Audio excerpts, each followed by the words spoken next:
Everyone, my name is Ramashray Rai. Welcome at MMC. तो guys, आज के इस लेक्चर में मैं डिस्कस करूंगा विंटर्स टेल की स्टोरी को। ठीक है, विंटर्स टेल की स्टोरी को समझने से पहले सबसे जरूरी जो काम है, एक बार कैरेक्टर को बहुत अच्छे से पढ़ लीजिए विद इमेज, तो आपको कहानी बहुत अच्छे से समझ में आएगी। लेक्चर हमारा है 71। तो स्टोरी ऑफ द प्ले है विंटर्स टेल, मतलब आप समझिए ऐसी कहानी जो ठंडक के समय की हो। तो आप जानते हैं फॉरेन कंट्रीज में हमेशा ठंडक रहती है, तो एक स्टोरी है विंटर्स टेल। कितना बेहतरीन इमेज है winter's tale, wow fantastic image, है ना। तो विंटर्स टेल की स्टोरी को हम अच्छे से समझेंगे, कहानी को समझेंगे। ध्यान दीजिएगा, ये हैं किंग लियोनिटिस और ये किंग सिसिलिया के राजा रहते हैं, और इनकी पत्नी का नाम रहता है हरमियोन। इनके मित्र हैं पॉलिक्सनेक्स, बहुत ही अच्छा इनका नेचर है, इनका स्वभाव बहुत अच्छा है। और पॉलिक्सनेस और ये लियोंटी जो हैं, ये दोनों ही बचपन के क्लोज फ्रेंड थे, मतलब you can say childhood friend. एक दूसरे को, जैसा हम कह सकते हैं कि दांत काटी रोटी जिसे कहते हैं, एक साथ बचपन में खेले कूदे, पढ़ाई लिखाई किए, एक दूसरे के यहाँ आते जाते रहे, और ये बचपन से लेकर जब ये राजा बने तब तक की ये कहानी चलती रही। ठीक, इनकी पत्नी हरमियोन है, लेओंटिस का आप देख रहे हैं, अति सुंदर, बुद्धिमान, समझदार, और अपने उनके मित्र का उतना ही केयर करती थी जितना उनका पति अपने मित्र का केयर करते थे। कभी कभी पत्नी का केयर पति के मित्र के प्रति कभी कभी बड़ा नुकसानदायक हो जाता है। इसीलिए हर समझदार स्त्री अपने पति के दिमाग और समझ, अंडरस्टैंडिंग को ही समझ करके पति के सामने किसी दूसरे पुरुष से बात करती है। पति के अनुपस्थिति में आप खूब बात करिए, चलेगा। पति के उपस्थिति में अगर पति संकालु दृष्टि का है, ड्यूबियस है, तो समझदार स्त्रियां पति के सामने किसी भी अन्य पुरुष पर ज्यादा प्रेम नहीं दिखाती हैं, क्योंकि थोड़ा सा ज्यादा प्रेम दिखाना उनके लिए कितना घातक हो सकता है इस कहानी में आप देखेंगे अच्छे से।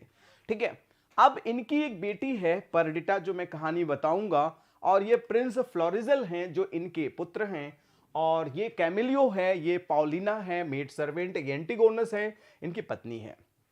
कहानी की शुरुआत कहां से होती है? जैसा कि मैंने बताया कि ये लियोंटीज और पॉलिक्सनेस बहुत ही चाइल्डहुड, बहुत ही गहरे दोस्त थे, और लगभग मान लीजिए पॉलिक्सनेस साहब इनके यहां आकर के लगभग 1 साल, 1 ईयर रुकते हैं।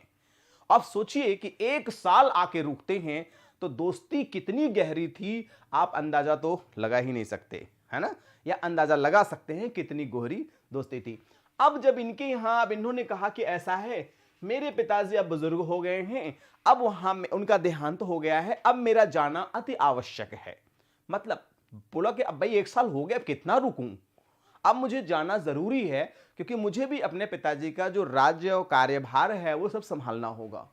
फिर इन्होंने बहुत रिक्वेस्ट किया, अरे यार जैसे 1 साल रुक गए, 10 दिन और रुक जाओ, 15 दिन और रुक जाओ, लाख कोशिश किए, लेकिन पॉलिक्सनेस माने नहीं।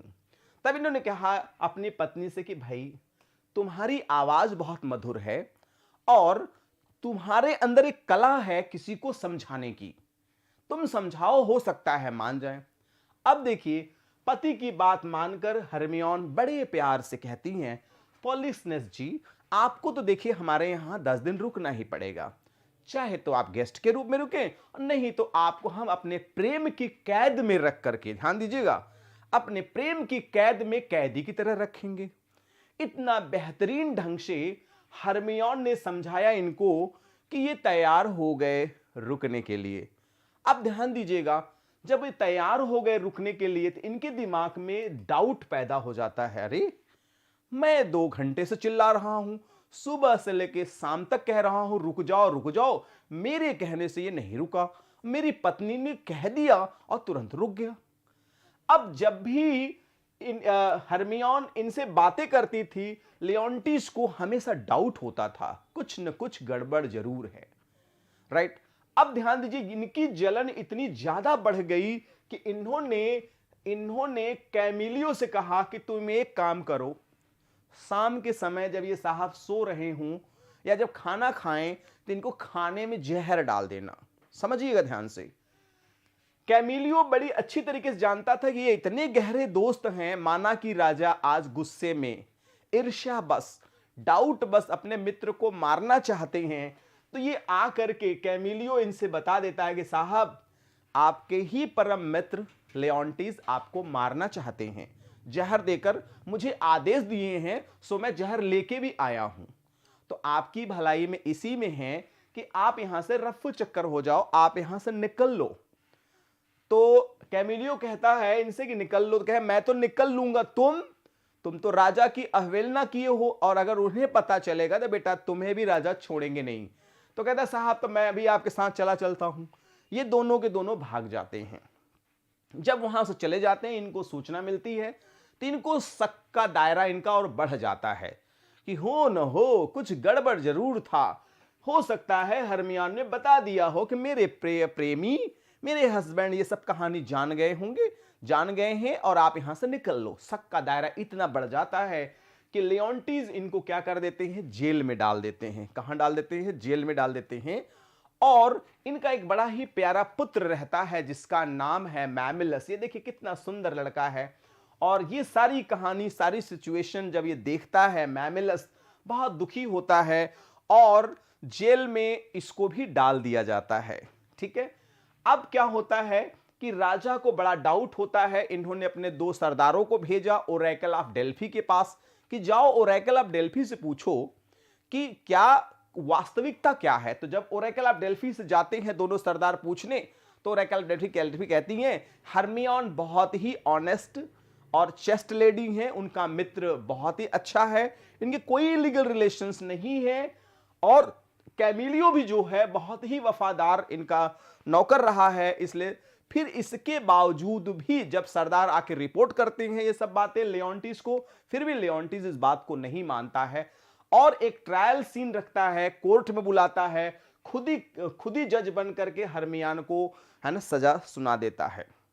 ध्यान दीजिए, एक सर्वेंट आके बताता है लेओंटीज को कि आपका पुत्र जेल में ही बीमारी के वजह से और अपने मदर के ऊपर इतना बड़ा अत्याचार देख करके वो मर जाता है। जैसे ही पता चलता है लेओंटीज कि मेरा बेटा मर जाता है, तो वो टूट जाता है। यूं कह लीजिए उसका जो गुस्सा था थोड़ा कम हो जाता है, थोड़ा विनम्र हो जाता है। कुछ ही समय एक बेटी पैदा होती है जिसका नाम है परडिटा।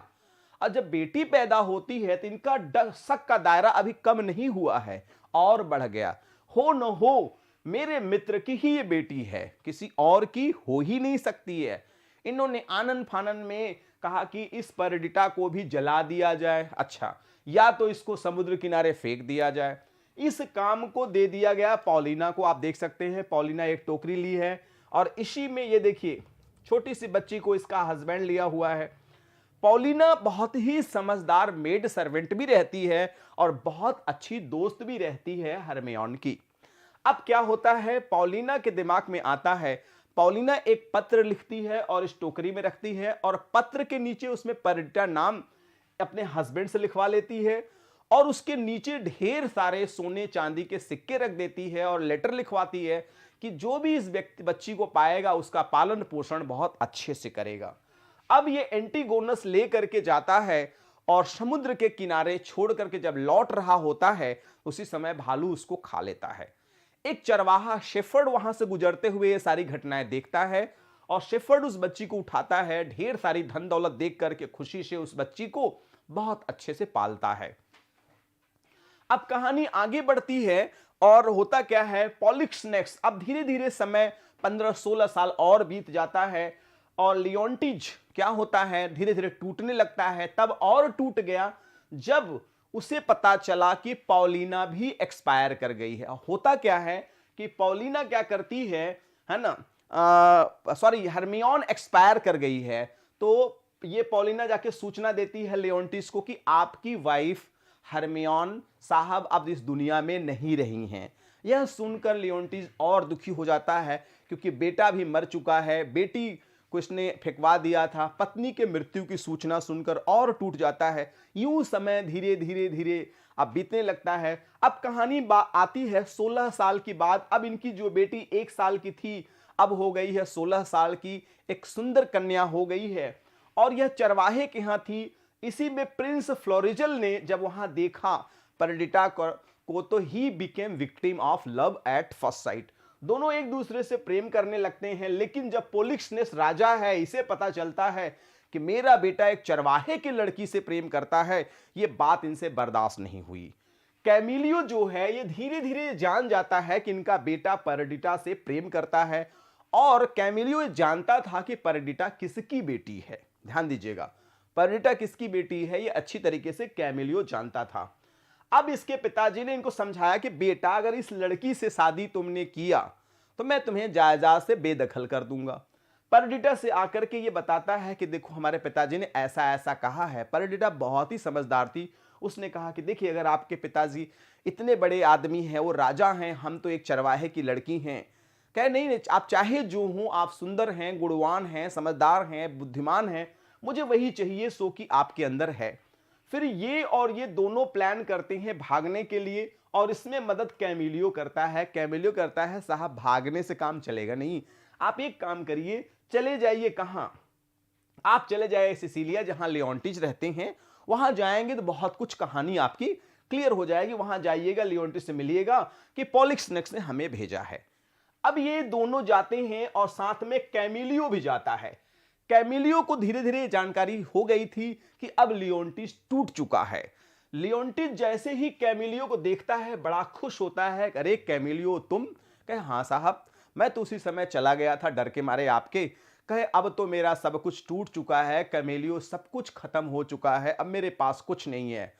अब चरवा जो शेफर्ड रहता है, साथ में इनके शेफर्ड भी अपनी बेटी परडिटा के साथ आता है।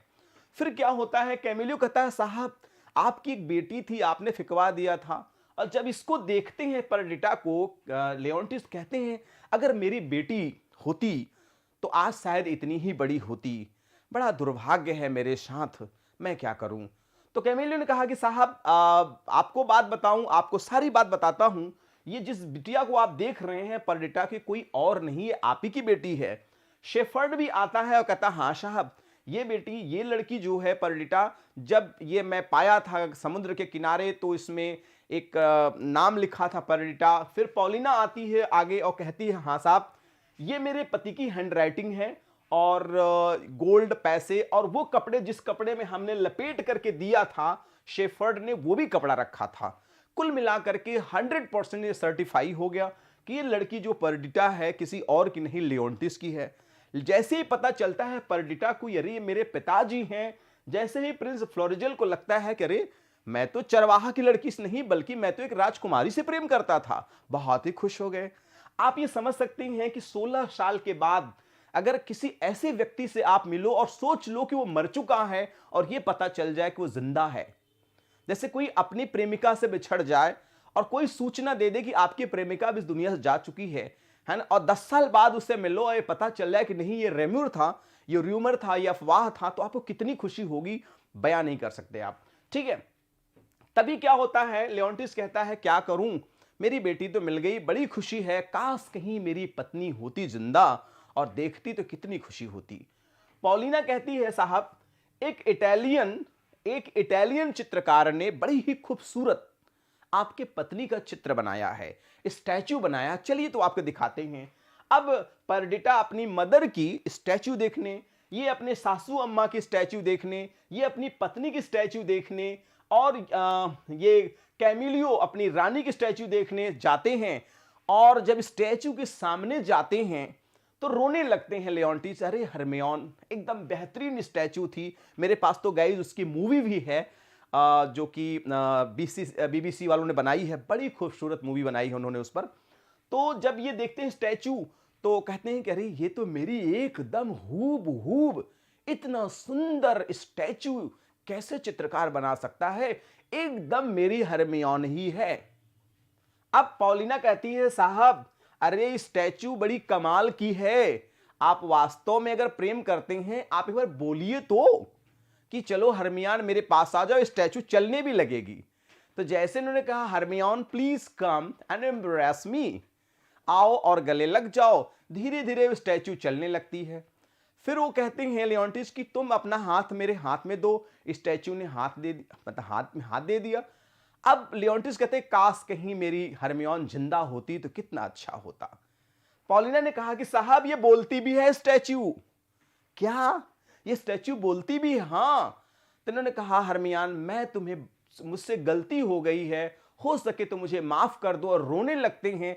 इनका भाई साहब का रोना देख के हरमियान की आंख से आंसू गिरने लगता है, और जब हरमियान की आंख से आंसू गिरता है लियोन्टिस के हाथ पर और चेहरे पर, बड़ा आश्चर्य होता है, अरे ये स्टैच्यू रोता भी है। तब पॉलिना बताती है कि साहब मैंने जानबूझ के झूठ ये सूचना दी थी कि आपकी पत्नी मर चुकी है। पॉलिना मेरे घर पर थी, सुरक्षित थी, पूरा अच्छे से थी, बस दूरियां बना के रखी थी कि आप बदल जाओ, सो कि आप बदल चुकी हैं। ये आपकी पत्नी एकदम जिंदा है, स्टैच्यू रोता गाता नहीं है। ये आपकी अपनी पत्नी को जिंदा देखकर लियोन्टिस तो खुशी के, है ना, उनके कहते हैं खुशी का ठिकाना ही नहीं रहा। उन्हें लगा मैं इसमें सातवें आसमान में हूं। जैसे ही हरमियान को पता चलता है कि अरे ये लड़की कौन है इतनी खूबसूरत, तो उन्होंने पॉलिना ने बताया कि मैडम, है ना महारानी जी, ये आपकी बेटी परडिटा है जिसको आपने जन्म दिया था, जिसके विरह में आप, है ना, अपने रो रो करके अपने पूरे शरीर को आधा कर लिया है। ये आपकी बेटी है। और बेटी को देख करके ये माँ बहुत खुश होती है, और परडिटा को जब पता चलता है अरे मेरी माँ अभी जिंदा है, ये भी बहुत खुशी होती है। अपने बेटे को ढूंढते ढूंढते ये पॉलिक्सनेक्स भी आ जाते हैं और देखते हैं अरे कमाल की बात है, ये लड़की जिसको मैं एक चरवाहा की बेटी समझ रहा था, तो ये कोई अन्य नहीं, मेरे फ्रेंड, है ना, लियोन्टिस की बेटी है। बहुत खुश होते हैं, इनसे मिलते हैं। लियोन्टिस माफी मांगता है कि मुझसे गलती हो गई मेरे मित्र, मुझे क्षमा कर दो। बड़ी खूबसूरत एंडिंग होती है। सब लोग धूमधाम से, है ना, फिलिंस फ्रोरिजर और परडिटा की शादी को धूमधाम से मनाते हैं। लास्ट में चूंकि इनका हस्बैंड एक्सपायर कर चुका है एंटीगोनस, तो लास्ट में कैमेलियो से शादी कर देते हैं पॉलिना की लियोन्टिस, तो बड़ी अच्छी हैप्पी एंडिंग होती है। तो गाइज मैंने पूरी कोशिश किया, एक अपने तरफ से पूरा एफर्ट किया आपको कहानी समझ में आ जाए। आई एम वेरी श्योर कि कुछ जरूर समझ में आ गया होगा। अगर कुछ अच्छा लगता है तो लाइक द वीडियो, नहीं अच्छा लगता है तो dislike the video. So guys, आप if you are new please subscribe the channel and press the bell icon so you'll be notified with all latest videos. So guys, one more request, please send this link to your friends, near dear and sweetheart one. At last, please and please send your feedback, and according to your feedback I'll be working. So thanks for joining with me. Good day all and take care all.